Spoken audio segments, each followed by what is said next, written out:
எங்கள் வீட்டில் செய்கிற ஈஸியான தக்காளி புலாவை உங்களுக்கு சொல்லித்தரேன். நீங்களும் அதை பார்த்து ட்ரை பண்ணுங்கள். அதுக்கு இப்போ நான் ஒரு பெரிய வெங்காயத்தில் ஒரு வெங்காயம் எடுத்திருக்கேன். அதை நல்லா ஸ்லைஸாக வெட்டி எடுத்துக்கலாம். நல்லா உறுத்து விட்டுரும். அப்போ தான் உங்களுக்கு எண்ணெயில் ஆயிலில் ஃப்ரை பண்ணும்போது நல்லா ஈஸியாக வரும் பாருங்கள். அதுக்கப்புறம் தக்காளி 2 தக்காளி எடுத்துக்கிறேன். அந்த தக்காளியும் நீட்டாக நல்லா ஸ்லைஸாக வெட்டி எடுத்துக்கலாம். அப்போ தான் சட்டுன்னு ஈஸியாக வதங்கும். அதுக்காக தான். அப்புறம் 2 பச்சை மிளகாய், கொஞ்சமாக மல்லி இலை, புதினாலும் ஒரு கைப்பிடி அளவுக்கு எடுத்துப்போம். அப்புறம் பட்டை ஒரு துண்டு, லவங்கம், ஏலக்காய், ஸ்பைசஸ் என்னென்ன ஒன்றுமே எல்லாம் எடுத்து வச்சுக்கலாம். அப்புறம் நம்ம ஒரு குக்கரில் தான் செய்ய போகிறோம். குக்கரில் தேவையான அளவு ஒரு 2 ஸ்பூன் அளவுக்கு நெய்யும் ஆயிலும் கலந்து ஊற்றிக்கலாம். நம்ம எடுத்து வச்சிருக்க ஸ்பைசஸ் அதில் போட்டு அது கொஞ்சம் நல்லா பொரிஞ்சு வந்ததுக்கு அப்புறம் தான் நம்ம வெங்காயத்தை சேர்க்க போகிறோம். இப்போ நான் ஸ்பைசஸ் எல்லாம் சேர்த்துட்டு அது கூட நான் வெங்காயத்தை நான் இப்போ 1 டம்ளர் தான் அரிசி உங்களுக்கு நான் சொல்கிறேன். நீங்கள் உங்களுக்கு எவ்வளோ தேவையோ அதுக்கு தக்கன இங்கிலீஷ் பண்ண 1 டம்ளருக்கு 1 பெரிய வெங்காயம், 2 தக்காளி. அது தக்கன உங்களுக்கு நீங்கள் 2 டம்ளர் எடுத்தீங்கன்னா அதுக்கு இன்னொரு மடங்கு நீங்கள் வெங்காயம்லாம் எடுத்துங்க. நான் 1 டம்ளர் எங்கள் வீட்டுக்கு இப்போ கொஞ்சமாக செய்கிற மாதிரி தான் வச்சுருக்கேன். நல்ல பொன்னிறமாக அந்த வெங்காயம் வதங்கினதுக்கப்புறம் ஒரு சின்ன ஸ்பூனுக்கு நான் 1.5 ஸ்பூன் எடுத்திருக்கேன். நீங்கள் சாதா கொஞ்சம் பெரிய ஸ்பூனுன்னா 1 ஸ்பூன் அளவுக்கு இஞ்சி பூண்டு பேஸ்ட் எடுத்துங்க.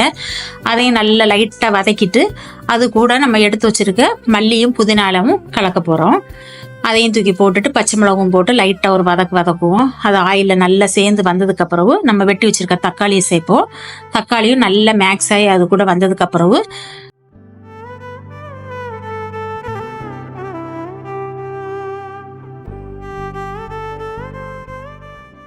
ஒரு 3/4 ஸ்பூன் அளவுக்கு சில்லி பவுடர் சேர்த்துப்போம். 1 ஸ்பூனுக்கு இது தனியாத்தூள் சேர்ப்போம்.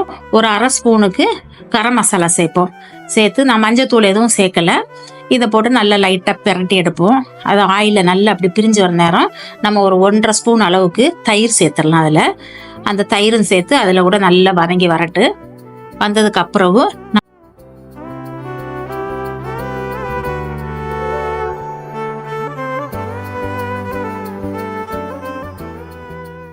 நம்ம ரைஸ் எடுத்து வச்சிருக்கிறோம்ல, அந்த ரைஸை தண்ணியில் ஆல்ரெடி கழுவி ஊற வச்சுருப்பேன். அளவு 1 டம்ளர் அரிசிக்கு 1.25 தண்ணி சேர்த்துருப்பேன். அந்த தண்ணியெல்லாம் ஃபில்ட்ரு பண்ணிவிட்டு ரைஸை மட்டும் தனியாக எடுத்து இந்த கிரேவி கூட நான் சேர்த்துட்டு மறுபடியும் நல்லா கிளறிட்டு அந்த அரிசி அந்த மசாலாவோட சேர்ந்து வரும்போது நம்ம அந்த தண்ணியை எடுத்து வச்சுருக்க அந்த 1.25 அளவு தண்ணியை நம்ம போட்டு நல்ல ஒரு கொதி வரும்போது லைட்டாக ஒரு 2 சொட்டு அளவுக்கு லெமனும் சேர்த்துட்டு நம்ம குக்கரை மூடி போட்டு ஒரு விசில் மட்டும் விட்டு இறக்கிடலாம்.